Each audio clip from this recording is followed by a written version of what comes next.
Welcome to another special episode of the Cloud Security Podcast by Google. Thanks for joining us today. Your hosts here, as ever, are myself, Timothy Peacock, the product manager for threat detection here at Google Cloud, and Anton Chuvakin, a reformed analyst and member of the technical staff in Google Cloud's Office of the CISO. You can find and subscribe to this podcast wherever you get your podcasts, as well as at our website, cloud.withgoogle.com/cloudsecurity/podcast. If you like our content, including our special content that we've got brewing for you this week, please do hit that subscribe button. Ordinarily, you can get shows every Monday, but some weeks we have extra bonus content. If you like the show and want to argue with your hosts on Twitter, we're there as well, twitter.com/cloudsecpodcast. Anton, this is a fun episode today. We're talking about browser security, and it's another in our long list of episodes where we go, this specialty, isn't that just a variant of larger specialty? And I think that's kind of a fun episode format because I think a lot of people might look at cloud security and say, cloud security, isn't that just a variant of security? And we would say, no, of course not. And our guests also say, no, of course not. Yes. And I think that in addition to this idea, the other idea was that browser as a security platform as opposed to browser as a threat vector. Because to me, it's interesting how I've met enough people in the industry who kind of assume that browser is how bad guys get in. Isn't it? They don't think of browser as a security platform. And this to me is actually kind of a mind resetting episode in that regard. Well, I always appreciate episodes where your mind gets reset because I think that's healthy for you, especially as we all get more experience in industry, shall we say. It's important to have our perspectives reset. So perhaps with that, let's welcome today's guest. We're joined today by Fletcher Oliver, a Chrome browser customer engineer here at Google. Fletcher, this is super exciting to me because browsers, to me, kind of feel like how I experience the world. I mean, I run my life on a MacBook, but honestly, the thing I have open all day long is Chrome. So it's kind of how I see the world, honestly, which is cool. So what is browser security, and is it just application security for a particular application? Well, first, I just want to say I'm deeply touched that the browser is your world, so that's nice, and we try to make your world as best as possible. But, I mean, to answer your question around what is browser security, is it just application security? And the browser is, at least in my opinion, kind of a different sort of application compared to others. And this is where most of their users spend their time, like you said, working, sharing information, maybe sometimes more than they should, but accessing key applications. And from all the enterprises that we talk to on a regular basis, it's really more business critical than ever. So the role of the browser has evolved from an access point for the web to a critical security layer. And it's now in a position to surface a lot of security insight as well as apply enterprise security controls. So having security settings either through policies or specialized tools is pretty different from a traditional application that just run locally on the OS. So that means that if somebody says, oh, browser security, it's just writing the browser, quote unquote, securely, is kind of not entirely right because browser is more than just big complex app that accesses the internet. It's kind of a universe, its own universe, as Tim pointed out. Correct. Yeah. I mean, users are accessing so many different things and so many applications are going in the cloud, and having those different security layers can be difficult, but luckily us on the enterprise team have some solutions to help with that. So here's the thing. The other point I wanted to start with is, of course, web browsers existed for not even years, but for decades. But I definitely hear a lot more conversations about browser security today, and whether it's Chrome security or other browsers, the topic kind of existed in security industry for a good number of years, but it seemed to be much, much hotter today. So why is this now? Why are we talking about it a lot more today? As I mentioned before, workers are really spending the majority of their time working in the web and in the cloud. And information is flowing less locally and more online than ever before. So especially with users doing a fully remote or hybrid work model, which is obviously more of a reality these days. So keeping those endpoints secure, especially with users infrequently connecting to the corporate VPN to receive policy, is becoming increasingly difficult for IT admins and security admins as well. So a zero trust approach can help here, not only by limiting the need for VPN, but also ensuring users have access to the apps they need and nothing more. I also can't help but throw some stats out there because there's an increased number of cyber attacks, mostly taking advantage of this attack opportunity of remote workers and an increased average cost of a data breach. So businesses are suffered 50% more cyber attacks attempts per week in 2021. 2021 saw the highest average cost of a data breach in 17 years, with the cost rising from 3.86 billion to 4.24 million, which is a lot. And 2021 saw 74% of breaches were more the result of giving too much privileged access to third parties. So we should really be thinking about how a browser approach to security can reduce this. 2022 is only increasing. So yeah, browser security is pretty important. I'm so curious about, we've got some stats here on the increasing cost of a breach, and I feel like those numbers have been going up my entire career. Do we have measures on the increasing security of the browser? Do we know if we're getting better at having Chrome be secure? Well, in 2020, we launched enhanced safe browsing, which you can turn on in your Chrome security settings, and we definitely recommend that, with the goal of substantially increasing safety on the web. And we've also recently added the ability for IT admins to be able to set this up for their users as well, like through policy. And these improvements are being built on top of the existing security mechanisms that have already been protecting billions of devices. So since the initial launch, we've continually worked behind the scenes to improve our real-time URL checks, apply machine learning models to warn on previously unknown attacks. And as a result, the enhanced safing browsing users have successfully been phished 35% less than other users. That's a good number. Actually, sorry, this is kind of, while phishing has commonly comes up as a big problem, challenge, pain for customers and leading to other attacks. If we have solid data showing that it decreased by 35%, that's a good item to have, right? I would agree. Yeah. So, I mean, and also, if you look on the Chrome release blog, you might be seeing more phrases like around exploit for CVE 123456 or whatever appearing more frequently. And it may be concerning to see these, but it's important to know what's happening behind the scenes. More exploits in the wild can be concerning, but the other side of the coin is that if we're gaining more visibility into exploitation by attackers, that this is a good thing. With this information, we can learn more about how attackers operate and then be able to respond quicker with bug fixes. I just want to remind our audience that when we have the number of vulnerabilities as a metric, in many cases, it's a positive metric, especially if it's vulnerabilities fixed and fixed quickly. And vulnerabilities fixed quickly with internal discovery, that's an even better positive metric. So if a browser reports a lot of vulnerabilities being fixed and the discovery is internal, I want more of that, not less. So in that sense, sometimes in the press, I see people comparing applications naively by who has more vulns. But frankly, who has more vulns fixed quickly for the internal discovery wins, not loses. And speaking of quickly, we recently moved from a 6-week release cycle to a 4-week release cycle. So that way, the most secure version of Chrome can be delivered to users quicker than ever. And when you take this and couple it with the enterprise controls and policies that we provide for IT admins, they can really use those to get their users updated quicker. We have tools like relaunch notification to prompt users to relaunch the browser, because some people leave Chrome open for like an eternity. So they can prompt users to restart. They can force them to restart, as well as we do have some great version reporting in Chrome Browser Cloud Management, which lives within the Google Admin Console and also has no cost. We're just really committed to support our users and our admins so that way they can make sure to keep Chrome up to date and secure. Yeah, I know that they can force restart Chrome because I think I've had some forced Chrome restarts over the years. Yeah, but over the years, right?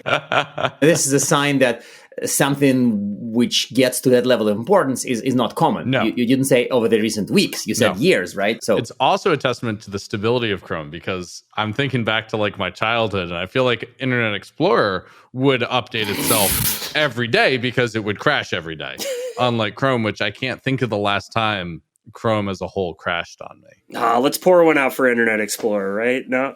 Yeah. Yeah, there's that. Yes. Yeah. That's a fair point. Rest in peace. Many a website I visited for the first time on it. So I do think this is an interesting question. Do we have any data about in the wild exploit of Chrome? Do we track that, and do we know how we're doing there? Because like Anton said, number of vulnerabilities is not a great metric, but perhaps understanding the ratio of internally fixed versus externally observed. How do we know how we're doing against the bad guys? I'm sure that those metrics exist. I mean, a lot of them we can't really expose publicly due to the secure nature of it.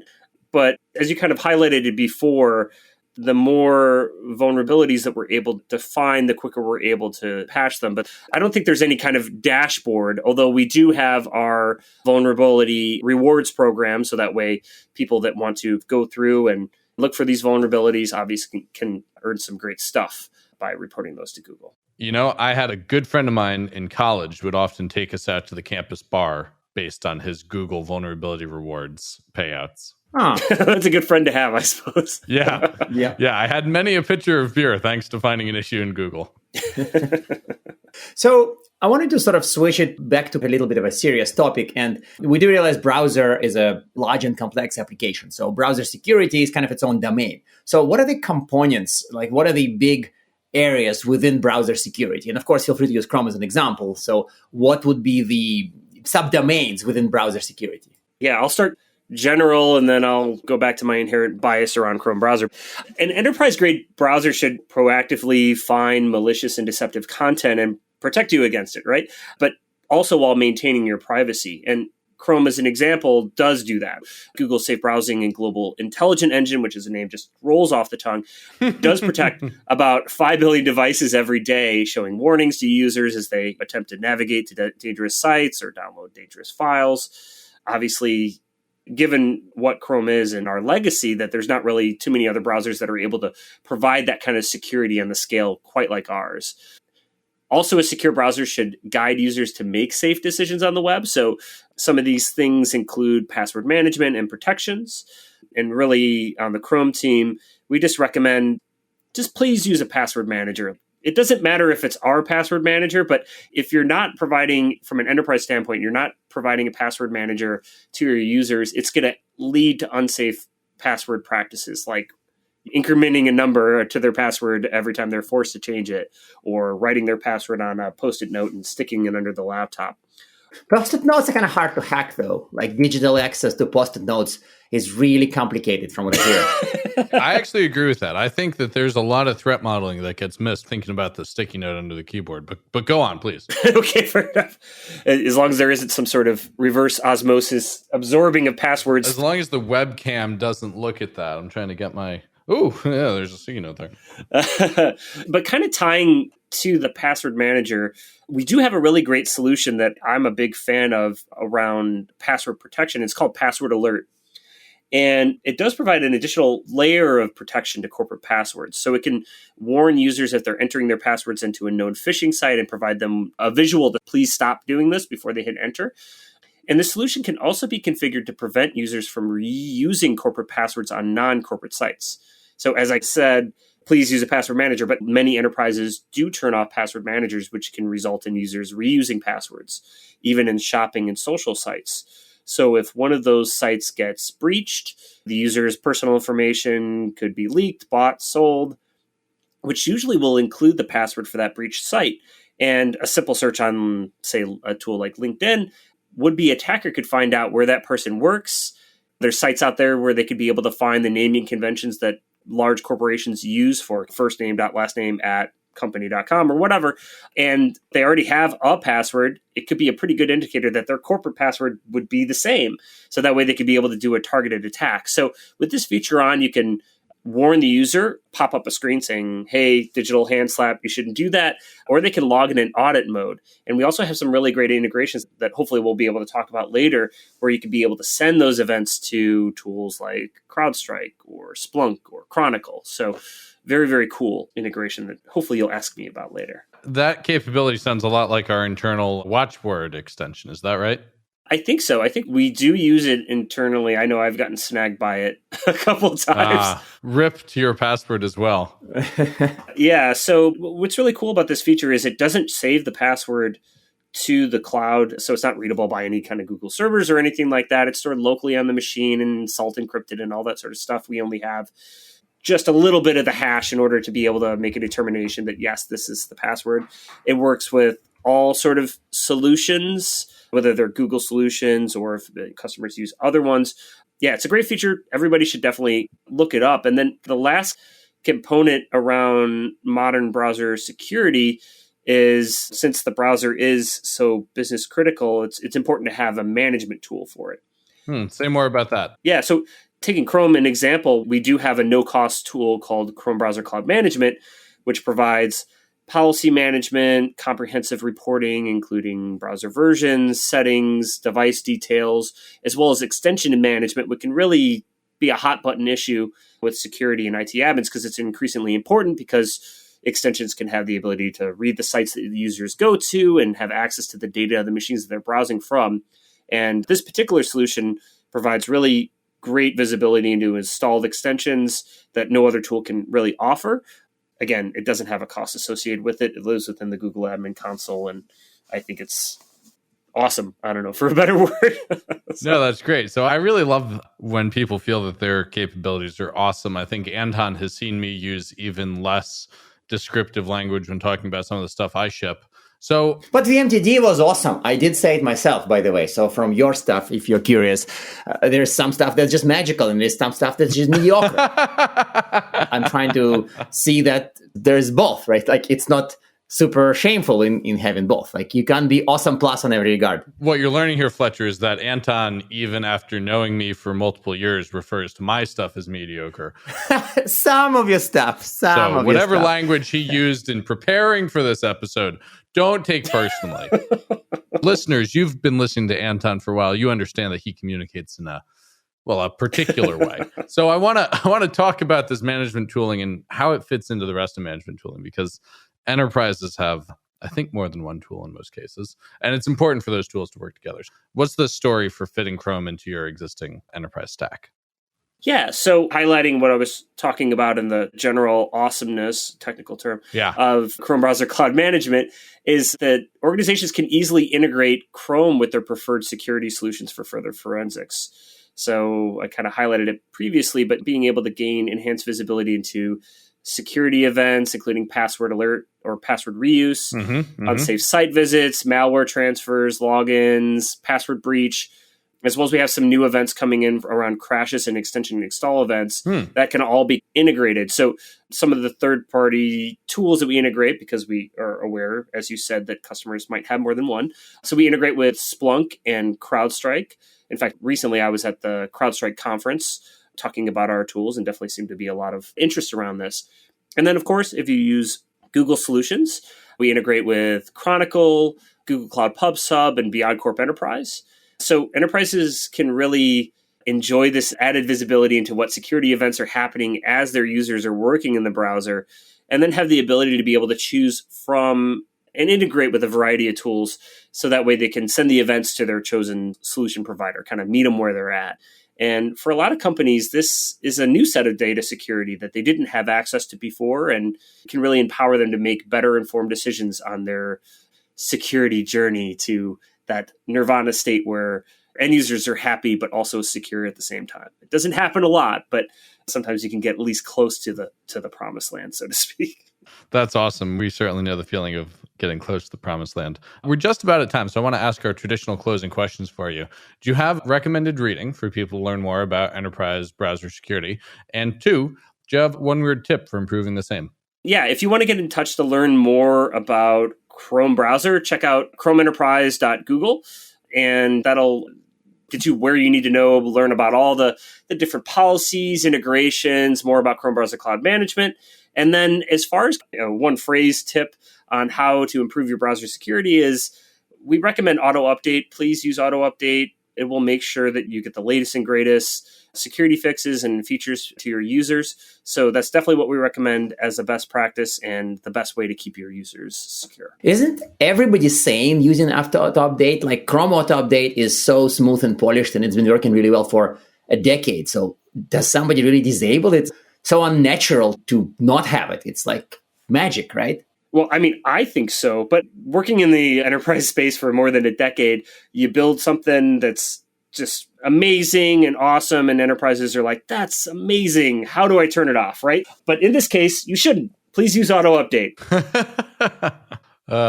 Awesome. Well, Fletcher, thank you so much for making the time to join us today. We really appreciate it. We also really appreciated listeners. You didn't get to hear this, but before we kicked off recording, Fletcher shared some unexpected musical talent with us, and Anton and I learned a lot today.